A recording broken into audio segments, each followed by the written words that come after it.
ಓ ನಮ ಶಿವಾಯ. YouTube ಚಾನಲಾಗಿ subscribe ಮಾಡ್ಕೊಳ್ಳಿ, ಬೆಲ್ ಐಕನ್ ಕ್ಲಿಕ್ ಮಾಡಿ. ಧನ್ಯವಾದಗಳು. ಓ ನಮ ಶಿವ. ನಮಸ್ಕಾರ ಗುರುದೇವ. ಇವತ್ತು ನೀವು ನೋಡುತ್ತಿರುವ ಅಂಥ ಅದ್ಭುತವಾದ ಐತಿಹಾಸಿಕ ದೇವಸ್ಥಾನ ಎಲ್ಲಿಂದು ಆಗಿರ್ತದ ಅಂತ ಹೇಳಿದ್ರೆ ಬೀದರ್ ಜಿಲ್ಲೆ ಹುಮನಾಬಾದ್ ತಾಲೂಕು ಜಲಸಂಗಿ ಅನ್ನೋ ಗ್ರಾಮದ ಆಗಿರ್ತದೆ. ಈ ದೇವಸ್ಥಾನ ಕಲ್ಯಾಣರದು ಚಾಲುಕ್ರದ್ದು ಕಾಲದ್ದು ಆಗಿರ್ತದ. 6ನೇ ವಿಕ್ರಮಾದಿತ್ಯ ಕಲ್ಯಾಣ ಸಾಮ್ರಾಜ್ಯದ ಬಗ್ಗೆ ಡಿಟೇಲ್ ಆಗಿ ಈ ವಿಡಿಯೋ ದೇವಸ್ಥಾನ ಮೇಲೆ ಕೆತ್ತನೆ ಸಿಗ್ತದೆ. ಅದು ಆದಮೇಲೆ ಬಹಳಷ್ಟು ಅದ್ಭುತವಾದಂಥ ಕೆತ್ತನೆಗಳು ಇಲ್ಲಿ ನೋಡೋಕೆ ಕಾಣಿಸ್ತವೆ.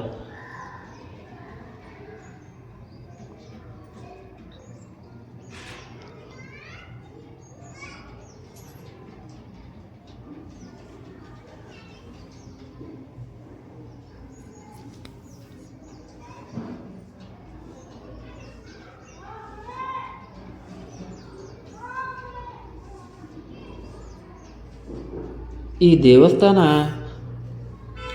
ಹೆಸರು ಬಂದು ಕಲ್ಲೇಶ್ವರ ಅಂತ ಬಂದು ಕೆಲವೊಬ್ಬರು ಕೂಡ ಶಿವ ಟೆಂಪಲ್ ಅಂತ ಕರೀತಾರೆ. ಈ ದೇವಸ್ಥಾನ ಬೀದರ್ಲಿಂದ 50 ಕಿಲೋಮೀಟ್ರ್ ಡಿಸ್ಟೆನ್ಸ್ ಒಳಗೆ ಅದ. ಅದು ಅಲ್ಲದೆ ಭಾಳಷ್ಟು ಸುಂದರವಾದ ಅಂಥ ಅದ್ಭುತವಾದ ಇಲ್ಲಿ ಕೆತ್ತನೆಗಳು ಕಾಣಿಸ್ತಾವೆ.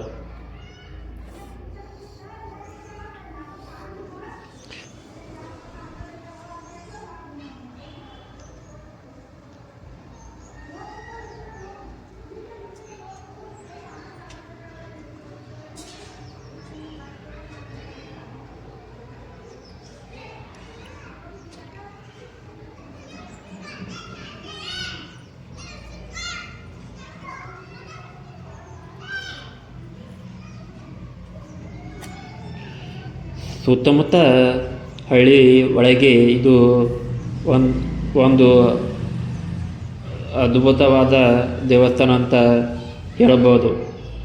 ವಾತಾವರಣ ಬಗ್ಗೆ ಹೇಳಬೇಕು ಅಂದ್ರೆ ಯಾವ ರೀತಿ ಅದ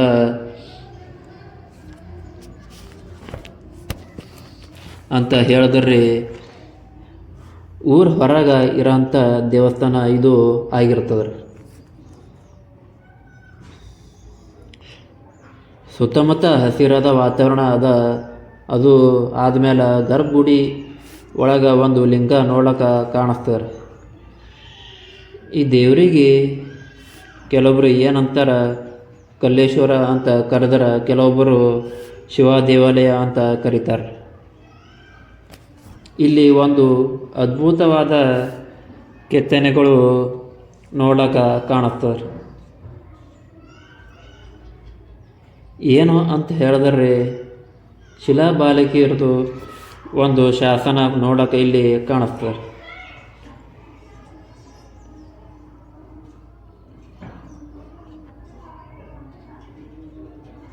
ಬಹಳಷ್ಟು ಮಸ್ತ್ ಅದ. ಈ ದೇವಸ್ಥಾನ ಸುತ್ತಮುತ್ತ ಅನೇಕ ಕಲಾಕೃತಿಗಳನ್ನು ನೋಡೋಕೆ ಕಾಣಿಸ್ತಾರೆ.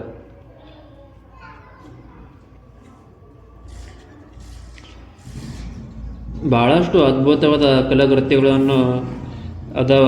ಕೆಲವೊಬ್ಬರದು ಶಿಲಾಬಾಲಿಕೆಯವ್ರದ್ದು ಮತ್ತು ಗಣಪತಿ ಮೂರ್ತಿ ನೋಡೋಕೆ ಕಾಣಿಸ್ತದೆ. ನರಸಿಂಹಸ್ವಾಮಿ ಮೂರ್ತಿ ನೋಡೋಕೆ ಕಾಣಿಸ್ತದೆ. ಕೆಲವೊಂದು ಬಸವಣ್ಣ ಮೂರ್ತಿ ನೋಡೋಕೆ ಕಾಣಿಸ್ತದೆ. ಭಾಳಷ್ಟು ಅದ್ಭುತವಾದ ಕಲಾಕೃತಿಗಳನ್ನು ಇಲ್ಲಿ ಅಂತ ಹೇಳ್ಬೋದು. ಇವತ್ತು ನಾನು ಕೊಟ್ಟಂಥ ಮಾಹಿತಿ ಕಲ್ಲೇಶ್ವರ ಟೆಂಪಲ್ ಜಲಸಂಗಿ ಇಷ್ಟ ಆಗೈತೆ ಅಂದ್ರೆ ಲೈಕ್ ಮಾಡಿರಿ, ಫಾಲೋ ಮಾಡಿರಿ, ಶೇರ್ ಮಾಡಿರಿ. ತುಂಬ ಧನ್ಯವಾದಗಳು. ಸಪೋರ್ಟ್ ಮಾಡಿರಿ. ಶುಭವಾಗಲಿ. ಶರಣಾರ್ಥಿ.